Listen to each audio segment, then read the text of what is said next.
हो आप लोगों को। एक बड़ा खूबसूरत सा प्रोग्राम हो रहा है राइटर एसोसिएशन का, हमारी शुभकामना है। और आज इस महान उत्सव में हम शामिल हो रहे हैं, ये हमारे लिए खुशी की बात है। मैं अपने फेडरेशन की तरफ से, फिल्म फेडरेशन की तरफ से बहुत बहुत बधाई देता हूँ और इसी तरह का प्रोग्राम होना चाहिए। बहुत बहुत धन्यवाद। राइटर एसोसिएशन ने अवार्ड किया है, बहुत अच्छी बात है। राइटर्स दे रहे हैं राइटर्स को अवार्ड्स, तो आई थिंक बहुत अच्छा है। मैं फर्स्ट टाइम आया हूँ इसमें, देखता हूँ अभी कैसे है। But I hope that everything goes well. और हमेशा इनका राइटरों को हमेशा हमको इनकरेज करना चाहिए। राइटर्स हैं तो स्क्रिप्ट जब पिक्चर बनती है तो first and foremost thing is the script, और उसके लिए I think writer is the main backbone of the film. And I think ये जो भी किया है SWA ने बहुत अच्छी बात है और ये इनकरेजमेंट करना चाहिए और सबको आई थिंक इसको सब फुल सपोर्ट करना चाहिए। Thank you. Project sir again जिसके लिए मैं नॉमिनेट हुआ हूँ उसका सीजन 2 की राइटिंग चल रही है और साथ में ही कुछ फिल्मों पे काम चल रहा है सर, जिनका नाम अभी ले नहीं सकता मैं। तो sixer season 2 obviously I am writing right now.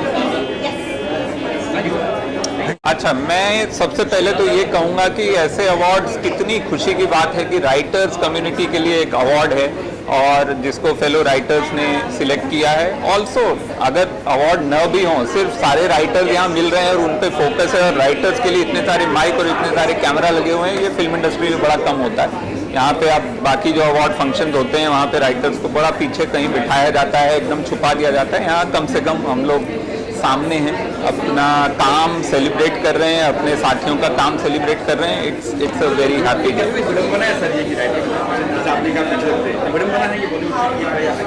ये विडंबना है, लेकिन हमारा जो सिस्टम है वो स्टार ओरिएंटेड है और वो बदलने में, वो बनने में बहुत साल लगे हैं, उसको बदलने में भी बहुत साल लगेंगे। और अगर कोई बदलना चाहेगा, कोई बदलना भी नहीं चाहता, आई थिंक सब खुश हैं।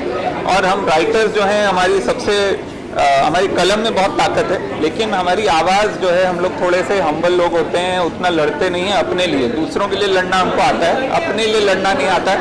तो हम लोग अपना एक, हमने छोटा सा ये एक अपना अवार्ड फंक्शन बना लिया है कि हम इसमें तो हमारा हक है, हम अपने हक के लिए अपने साथ खड़े होंगे, बाकी जो होगा होगा। अब बिल्कुल, अरे सीमित मतलब कई बार ना भी मिले राइटर तो बेचारे फिर भी काम करने को तैयार हैं, जो गलत है।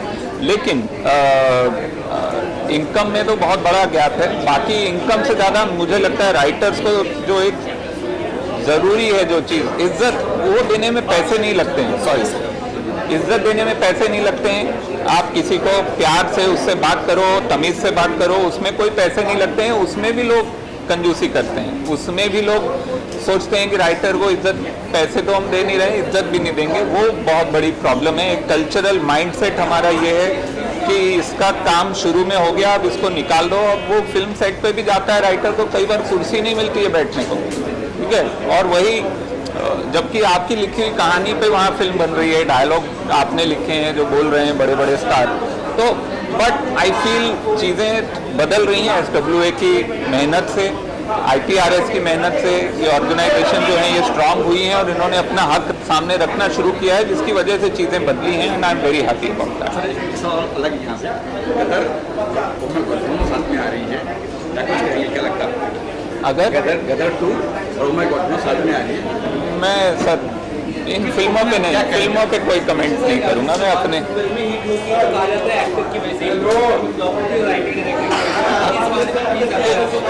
हाँ, फिल्में हिट होती हैं तो सबसे ज़्यादा क्रेडिट आपका कहना है कि एक्टर को मिलता है, जो सही बात है कि ये सच है, ये सही नहीं है।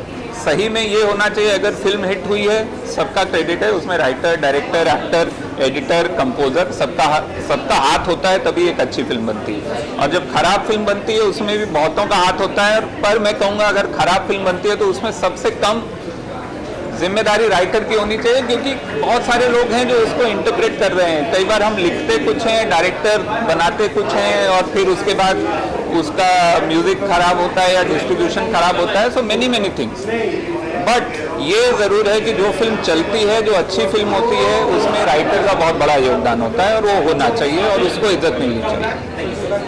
बहुत खुश हूँ कि स्क्रीन राइटर्स एसोसिएशन ने ये अवार्ड रखा है to felicitate, to award their own I think the writers are the best people to judge their own work and to award each other and encourage each other, because award जो है धीरे धीरे हमारी industry में अपना importance चला जा रहा है अवार्ड्स का, वो टेलीविज़न शोज बनते जा रहे हैं।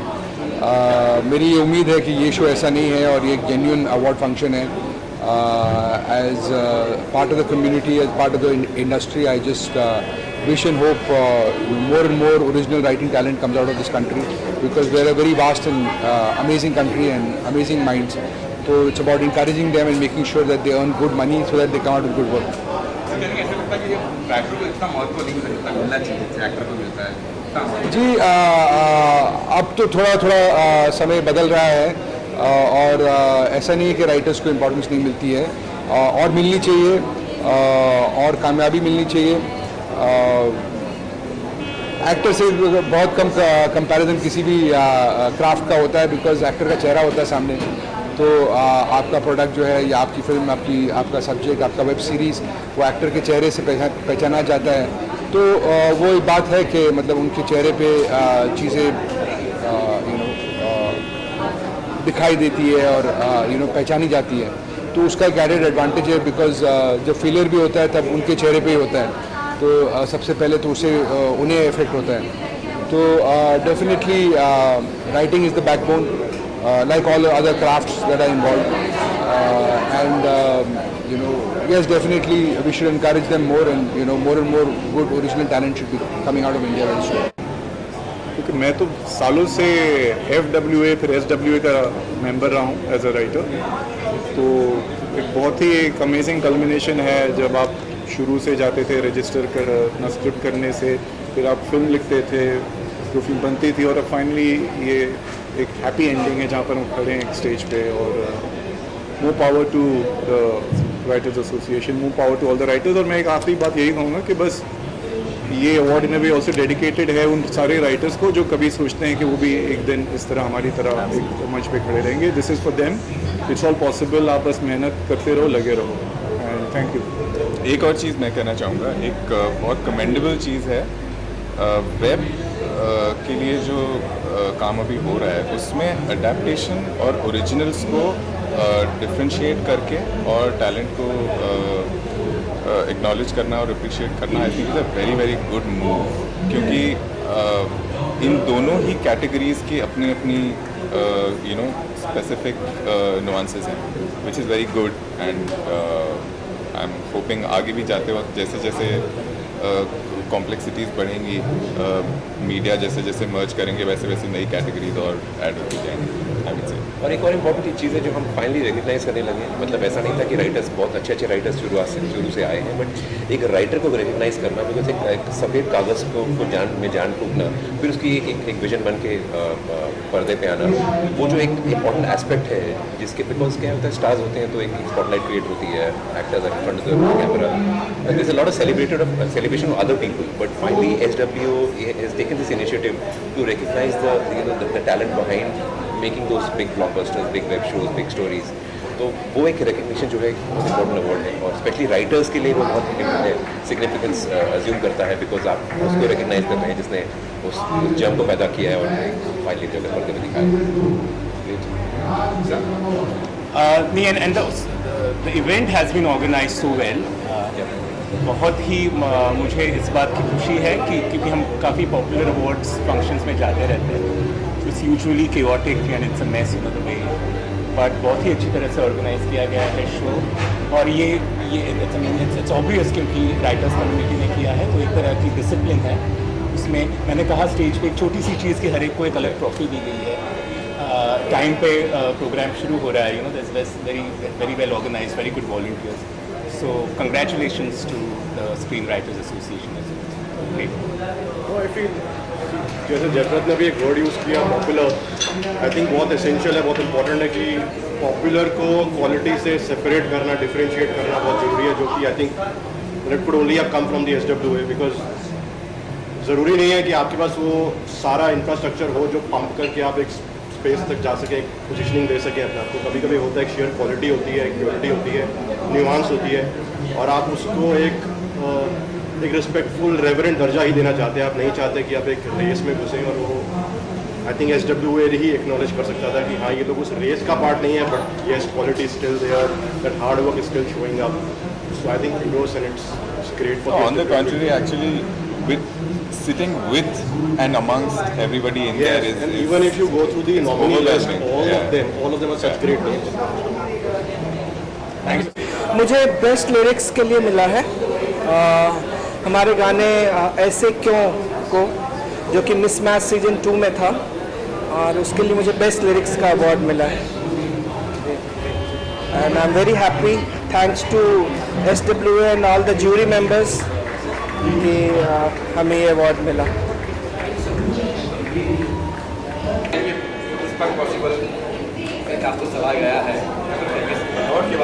Pushpa impossible has been a wonderful journey. हम सब बहुत खुश हैं। पुष्पा की स्टोरी, स्क्रीन प्ले और डायलॉग सबको अवार्ड मिला है, and it just goes on to show that ये शो बहुत ही ज़्यादा पॉपुलर है लोगों में, और हम खुश हैं कि हमारे काम को SWA ने सराहा। जैसे आपने अंदर कहा कि सेकंड कच्चा हो जाता है, ज़्यादातर कहा जाता है कि टेलीविज़न राइटिंग आपको बर्नआउट कर देती है, क्योंकि रोज़ आपको एक एपिसोड चर्न आउट करना होता है, रोज़ 22 मिनट का कंटेंट आपको जनरेट करना होता है। एक बार एपिसोड टेलीकास्ट हो जाए तो आपने जो कुछ लिखा है वो दूसरे दिन की रद्दी हो जाती है।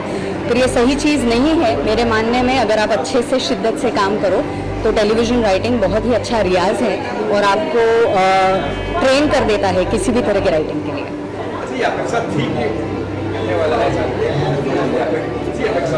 जिस तरह से पुष्पा इम्पॉसिबल सीरियल की TRPs बढ़ रही हैं, जिस तरह से लोग उसे सराह रहे हैं, जिस तरह से ट्वीट्स आ रहे हैं, जिस तरह से FB पर उसकी चर्चा हो रही है, हाँ हमें अपेक्षा थी कि पुष्पा इम्पॉसिबल की राइटिंग टीम ये ज़रूर जीतेगी।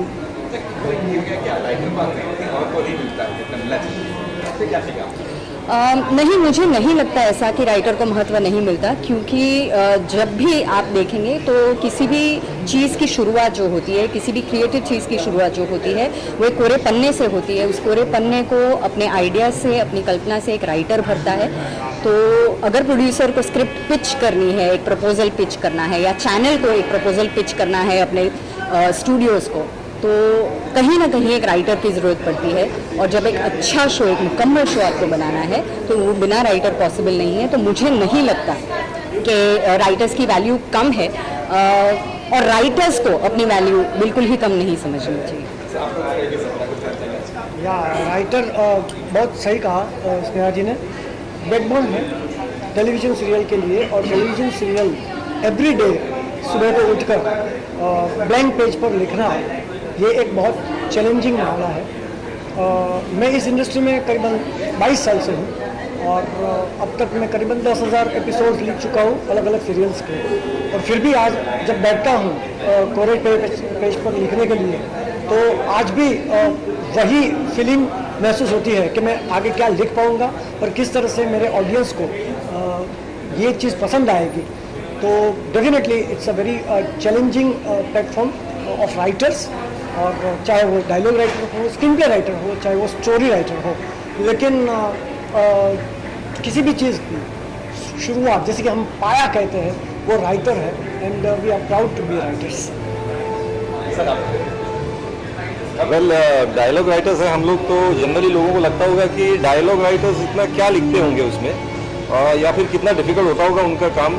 लेकिन ऐसा होता है कि स्क्रीन प्ले से जब हमारे पास आता है डायलॉग डिपार्टमेंट में, तो वो ऐसा होता है कि एक स्केलेटन में एक उसमें फ्लैश डालो, उसमें उसके प्राण डालो, वो शायद डायलॉग राइटर करता है। एक पूरा खोखा बन के आता है, तो वो बहुत इंपॉर्टेंट है वैसे। तो डायलॉग राइटर को भी ऐसे सराहा जाता है, वो बहुत अच्छी बात है, और खासकर SWA ने किया है तो वो एक ज़्यादा मायने रखता है।